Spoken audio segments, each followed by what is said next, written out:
सो भी आप भी जाओ, अब खाना लगा चुकी हूँ मैं। सीरत ने दूसरी बार सुभान को आवाज़ दी तो वह सीढ़ियों से उतरा हुआ नजर आया। उसने सीरत खुद अपने हाथों से खाना बनाया था। उसने रनम और कशान को भी रोकना चाहा, मगर उनका प्रोग्राम डिनर का प्रोग्राम था। मामा कहाँ पर हैं? सुभान चेयर पर बैठता हुआ युसरा की खाली चेयर को देखते हुए सीरत से पूछने लगा। वो कह रही थी उनका दिल नहीं चाह रहा था, खाना खाने का लेट खाएंगी। सीरत ने खुद भी चेयर पर बैठते हुए सुभान को बताया।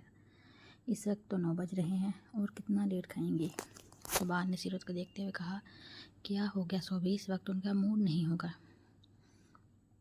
सीरत ने हैरत से देखते हुए सुभान से कहा, बात उनके मूड की नहीं है, बात उनकी मेडिसिन की है, जो खाने के बाद उनको लाजमी देनी पड़ती है, वरना उनकी तबीयत ख़राब हो जाती है। आज जिस फेज से वो गुजर रही हैं ना, उनका मूड कभी भी नहीं होगा। पहले तो बाबा थे, उनकी केयर कर लेते थे, उन्हें मेडिसिन का याद दिला देते थे। अभी तक रना मौजूद थी, मगर अब ये हमारी जिम्मेदारी है। वो सीरत को आसानी से समझाता हुआ चेयर से उठा। अरे अगर एक बंदा खाना नहीं खाना चाहता तो उसे ज़बरदस्ती खींच कर नहीं लाओगी ना, और अब तुम क्यों उठ गए हो? सीरत ने झुंझलाते हुए सुभान को कहा। सीरत, ज़बरदस्ती से तो कोई काम होता भी नहीं है, थोड़ा तहम्मुल, बर्दाश्त और प्यार की ज़रूरत पड़ती है। तुम बहला कर ले आती मम्मा को, आखिर वो भी तो हम सबका कितना ख्याल रखती हैं। खैर, मैं उन्हें लेकर आता हूँ। सीरत सुभान को युसरा के रूम में जाता देखकर खामोशी से अपनी जगह पर बैठी रही। सुभान, कभी कभी तुम जिद करने लग जाते हो। मैंने सीरत से कहा तो था, मेरा दिल नहीं चाह रहा, भूख नहीं लग रही है इस वक्त। सुभान युसरा को कंधे से थाम कर अपने साथ ला रहा था और युसरा चलते हुए मुसलसल बोल रही थी। खाने का तो मेरा भी ख़ास मूड नहीं है, मगर मैं भी तो आपकी और सीरत की खातिर बैठा हूँ ना, खाना खाने के लिए। अब आप भी हम दोनों की खातिर थोड़ा सा खा लें। सुभान चेयर खींचकर युसरा को बिठाने के बाद खुद भी उसके बराबर में चेयर पर बैठा। सीरत ने घूर कर सुभान को देखा, यानी आज उसने सुभान के लिए अपने हाथ से खाना बनाया था और सुभान का मूड नहीं था। देख क्या रही हो यार, खाना तो सर्व करो मुझे और मम्मा को। सुभान ने सीरत के घूरने का नोटिस लिया और मगर उसे नॉर्मल से अंदाज में कहने लगा, अरे नहीं, मैं खुद ही निकाल लेती हूँ। युसरा ने सीरत को देखते हुए कहा। उसे महसूस हुआ जैसे वो कुछ खामोश है।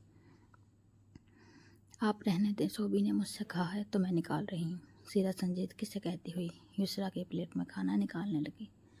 मम्मा, सीरत सही कह रही है, बल्कि आपको चाहिए अपनी सारी जिम्मेदारियाँ अपनी बहू को दे दे और खुद इस झूले पर बैठकर ऑर्डर चलाएं। सुभान ने मुस्कुराते हुए युसरा को देखकर कहा तो वो भी मुस्कुरा दी, जबकि सीरत को इस वक्त सुभान का मजाक अच्छा नहीं लगा। कशान जब वापस आया, कार में रनम को ना पाकर वो हैरत ज़दा तो हुआ, मगर कार का शीशा टूटा हुआ देखकर वो अच्छा खासा परेशान भी हो गया। रनम को 3 से 4 बार पुकार कर उसने रनम के मोबाइल पर कॉल की।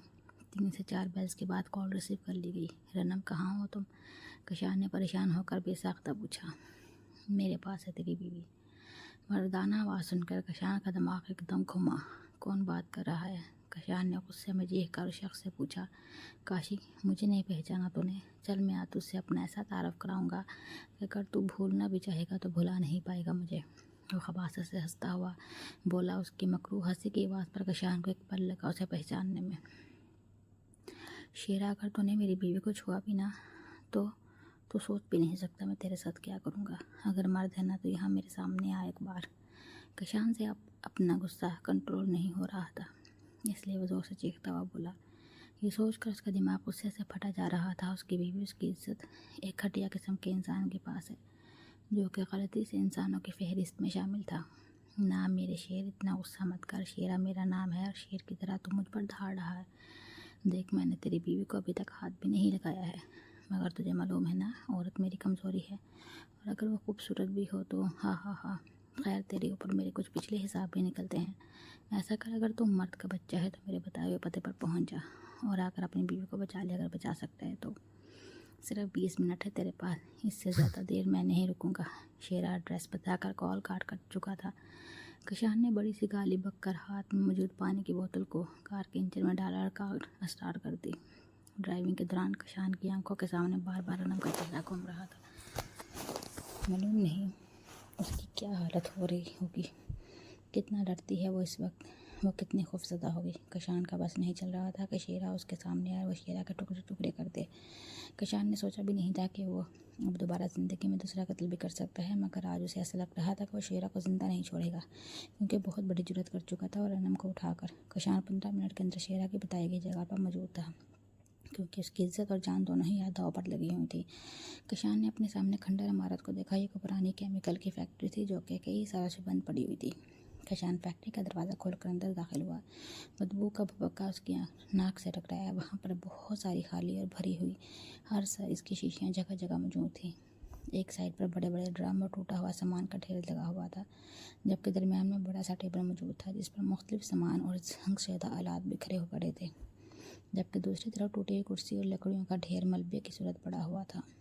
शेरा फैक्ट्री के अंदर दाखिल होते ही कशान ने चीख कर शेरा को आवाज़ दी, मगर कोई भारी चीज़ जोर से उसकी कमर पर आ लगी, जिससे कशान का तवाज़ुन बरकरार नहीं रहा और वो औंधे मुँह गिरा।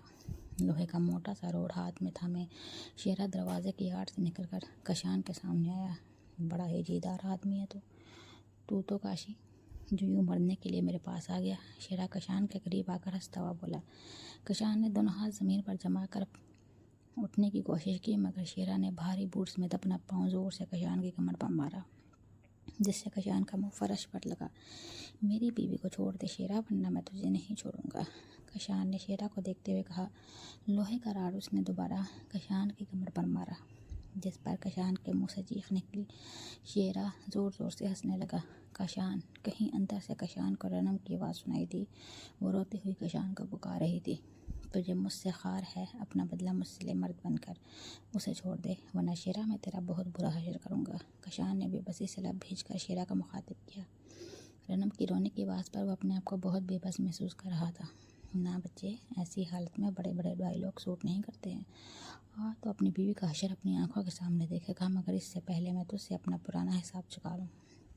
शेरा ने कशान को कहते हुए इसे गिरेबान से पकड़कर उठाया, अपने सामने खड़ा किया और हाथ में मौजूद रोड से अब के उसके बाजू पर वार किया, जिससे कशान एक बार फिर 4 कदम पीछे गिर पड़ा। शेरा रोड हाथ में लिए दोबारा उसे मारने के इरादे से कशान के पास पहुंचा। कशान की नज़र वहीं पर नीचे बड़ी सी कांच की बोतल पर पड़ी, जिसमें कोई महलूल मौजूद था। इससे पहले शेरा कशान को एक और ज़रब लगाता, कशान ने वो बोतल उठाकर पूरी शिद्दत से खींचकर शेरे को दे मारी, जो कि शेरा के सर पर जाकर टूटी बोतल में मौजूद पुराने केमिकल से शेरा के मुंह पर जलन होने लगी, जैसे वह चीखा और उसके हाथ से छूट गई। वो दोनों हाथ अपने मुंह पर मलता हुआ चीखने लगा। कशान अपनी पूरी हिम्मत जमा करके उठा। शेर के हाथों से गिरा हुआ लोहे का रॉड उठाकर उसने शेरा को मारना शुरू कर दिया। शेरा को संभलने का मौका दिए बगैर वो जोर से रोड से उसे रजाई की रुई की तरह धनकता रहा। जब शेरा मार खा कर आदमुआ हो गया तो कशान ने मलबे में से कुर्सी उठाई। शेरा के फर्श पर गिरे हुए नापाक वजूद को घसीट कर उठाता हुआ उसे कुर्सी पर बिठाया। टेबल पर पड़ी हुई रस्सी से उसे मजबूती से बांधना शुरू किया। शेरा दर्द से करा रहा था। उसको मार मार कर कशान का खुद भी सांस फूल गया था। वो खुद लंबे लंबे सांस लेने लगा। रनम 2 से 3 मिनट बाद कशान रनम को पुकारता हुआ उस कमरे में मौजूद था जहाँ से रनम की आवाज़ आई थी। कमरे में ढेर सारे मलबे और कचरे के साथ ही रनम आंखें बंद किए पड़ी थी। उसके हाथ उसी के दुपट्टे से पीछे करके बांधे हुए थे। कमरे में मौजूद तेज़ केमिकल की बदबू से शायद वो बेहोश हो चुकी थी। रनम, कशान उसका नाम पुकारता हुआ भागता हुआ उसके पास पहुंचा और उसके हाथ खोले। आंखें खोलो रनम, तुम ठीक हो ना? कशान रनम का गाल थपथपाता हुआ बोला। रनम ने हल्की सी आंखें खोली। रनम ने कशान को अपने करीब देखकर खुदा का शुक्र अदा किया। वहीं कशान ने उसे सीने से लगाते हुए सुकून का सांस लिया। उसे सही सलामत देखकर कशान की जान में जान आई। रनम ने कशान के सर पर लगी चोट के निशान को अपनी उंगली से छूने की कोशिश की। मैं ठीक हूँ, जान उठो यहाँ से। कशान ने उसका हाथ पकड़कर अपने होंठों से लगाया और उसको उठने में सहारा दिया। नीचे पड़ा हुआ उसका दुपट्टा रनम को पहनाकर उसके गिर्द हाथ हाइल करके उसे बाहर ले आया। शेरा रस्सियों से बंधा हुआ दर्द से करा रहा था। वह कशान से होने वाली धुलाई से आत्मुआ होकर नींबा आंखों से इन दोनों को देखने लगा। कशान, प्लीज़ जल्दी चले यहाँ से। रनम ने कशान की शर्ट को मजबूती से पकड़कर शेरा को देखते हुए डर कर कहा।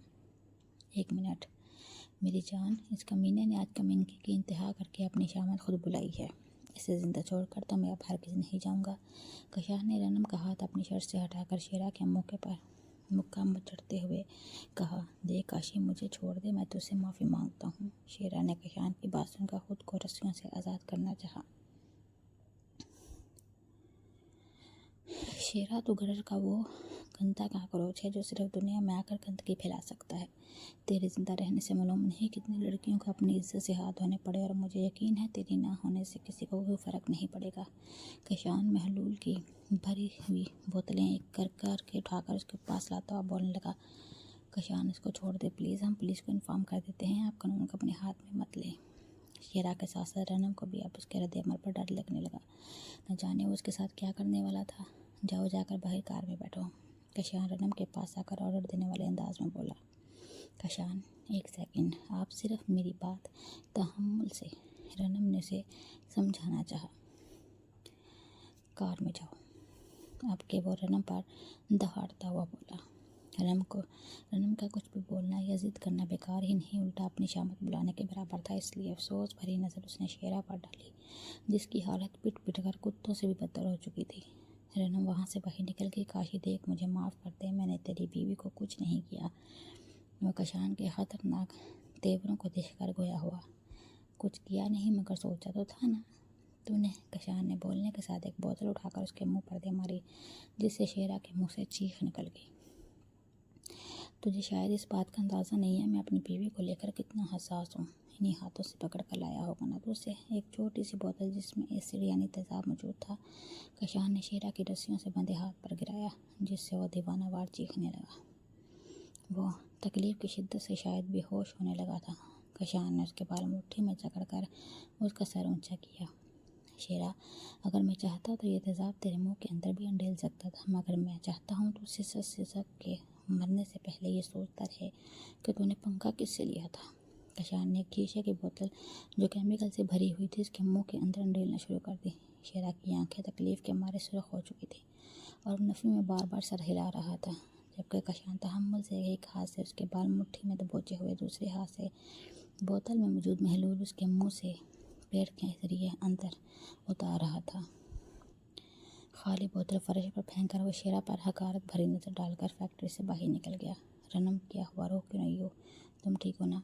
कशान फैक्ट्री से बाहर निकलकर कार के पास आया तो रनम कार के पास खड़ी हुई रो रही थी। कशान, आपने उसे मार? शायद खौफ के मारे रनम से कुछ बोला नहीं जा रहा था, इसलिए वो कशान के गले लगकर रोने लगी।